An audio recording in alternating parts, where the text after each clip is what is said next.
Welcome back. Today we're going to be taking another crack at a model I've done similar of before, but want to see how I can do it differently now.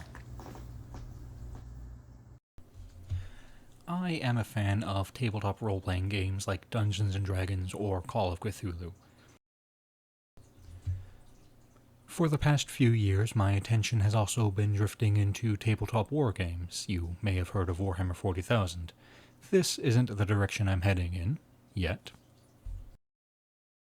No, instead the game I've been hyper-focused on has been Trench Crusade, which is a relatively newer game which asks what would happen if the Fourth Crusade extended all the way into World War I and also the gates to Hell opened. The artwork has a lot of body horror, and I would advise discretion if checking it out, but I'm a fan. The individual whose chainmail I am painting metallic is called a heavy mechanized infantry. They are large, heavily armored soldiers who serve as walking tanks in the trenches.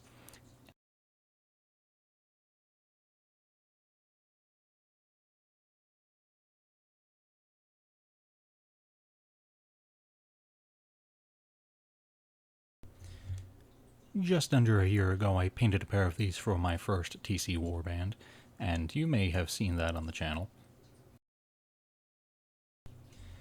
It's a rough watch, but you're watching a man paint these by mixing acrylic paints and very much guessing what two colors he's going to mix to get what color, and I was very lucky to discover that it is black and yellow to get that greenish color, which was very non-intuitive.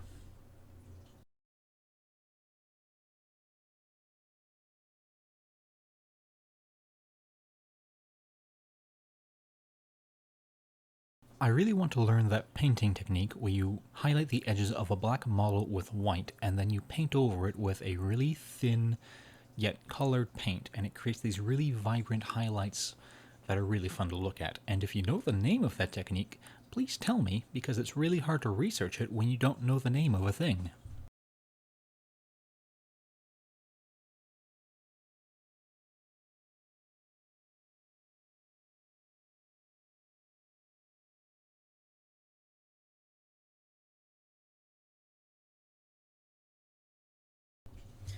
But you can see as we run the brush over it, just how it really calls out the edges of each of the features on this part. You can see the overlapping plates on the torso really stand out. I really like how that looks.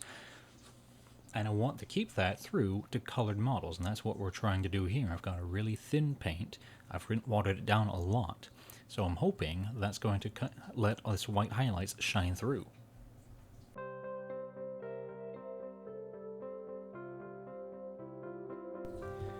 All I'm doing with this white is dry brushing it over the features. That's one of the few techniques I do actually know how to do.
At this point, I've moved from dry brushing into getting paint into the tight spaces, but I'm using it straight out of the bottle without thinning it first.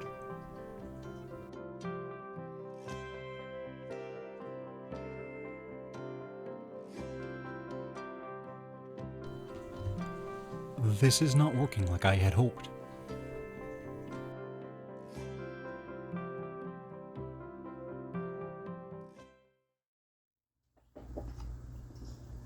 I want to make this model look like its engine is running hot. My first attempt to create a white base has not gone so well, so we're going to change tactics just a little bit.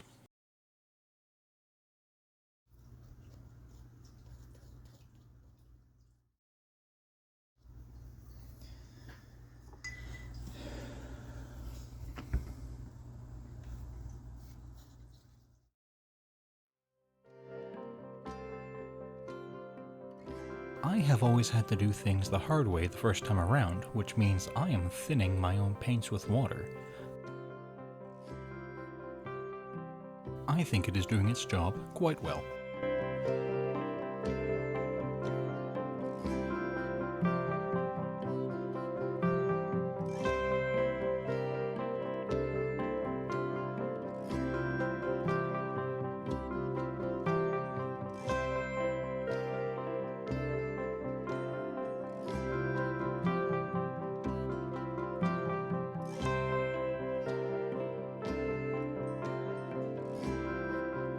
This is when I realized I made a mistake. It's more opaque than I wanted, and it's not the shade of blue that I wanted. The bubbles on the leg did not help, as I was learning that the pigment does settle to the bottom when you thin it.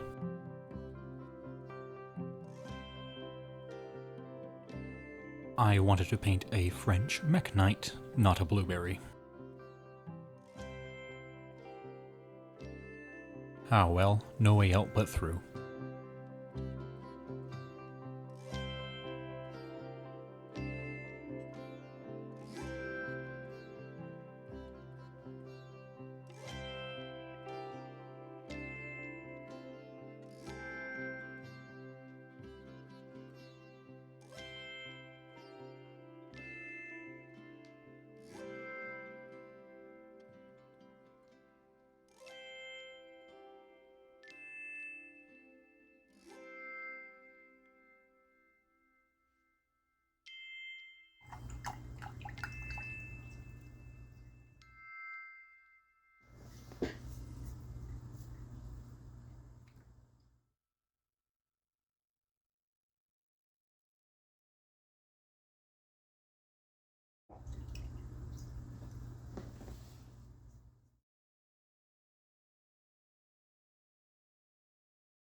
He may be a blueberry, but he's still going to have a hammer of good steel.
Just gonna thin some more paint.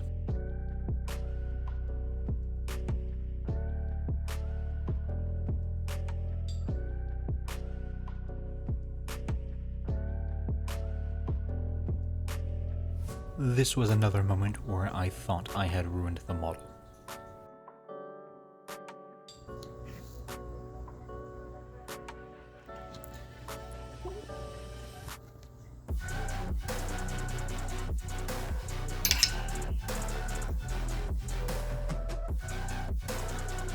Before I could even hope to fix it, my shifting the model around had run the paint across the back a little bit and gotten it into some very tight spaces, and capillary action took over.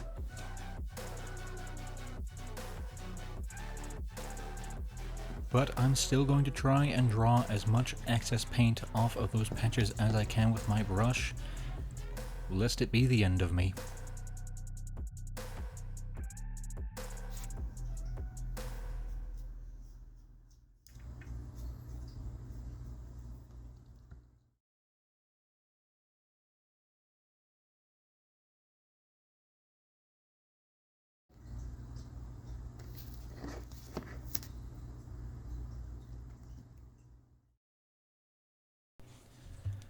Now to see if I can salvage the yellow by adding orange, and hopefully adding depth and intention to this color scheme.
I think it's really cool when people paint fire or glow effects onto models, and that's something I want to learn how to do. And I think that while my attempts have been few and far between, that they are making gradual progress.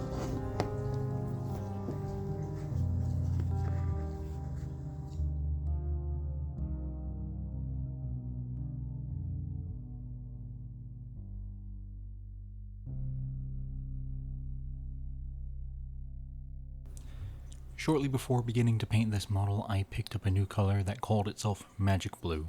It was bright, it was vibrant, it was blue, and it proved to be a bit thinner and more translucent than my other paints. So I decided it would be a good way to touch up this model and try and bring it closer into the French soldier image I had in my head.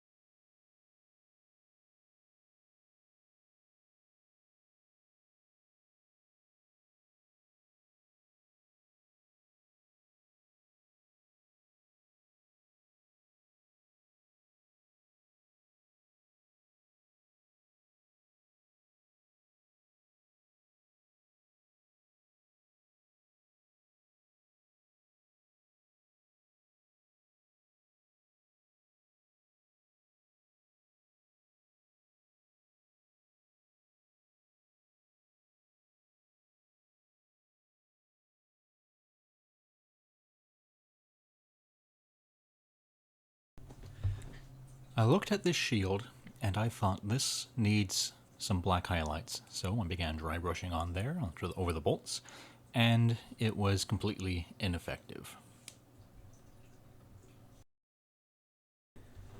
I think I needed to go at it a bit more heavy.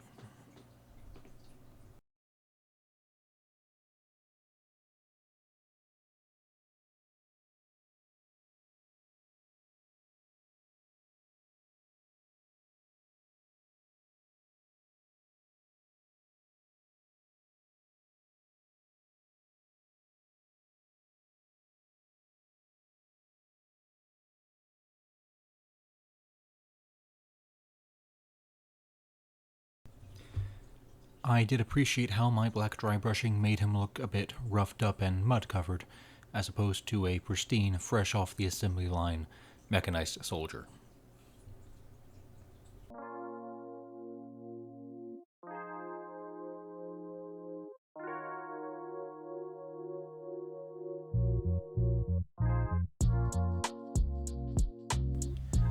I think I've really managed to turn this piece around.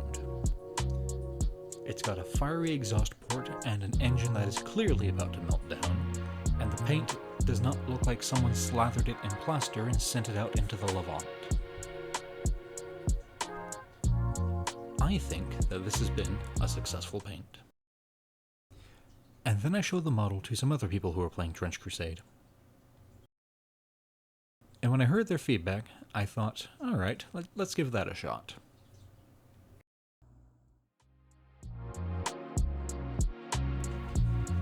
It was suggested that I dry brush the exhaust and the motor components with a black to make the features stand out more. There are some small indentations on the exhaust port, for instance, that the bright whites and reds tended to cover up.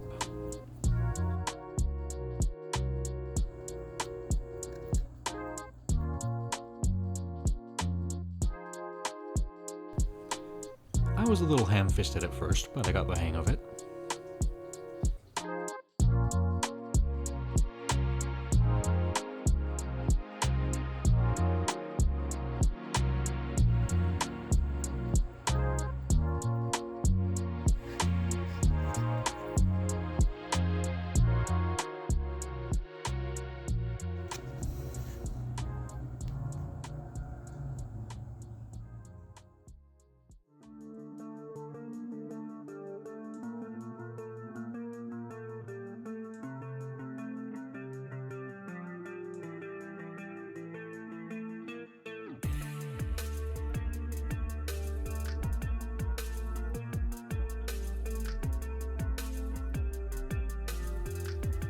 And I think it really has highlighted the features and the details on this model. So you can see, yes, that is in fact an engine, and it is in fact getting really hot. So I do think that my model painting has definitely made progress over the past year, which makes me quite happy. Brother Murtil is ready for the front lines. I don't need him to win painting competitions, just skirmishes. Thank you very much for joining me, and I hope you enjoyed this, and I look forward to seeing you next time.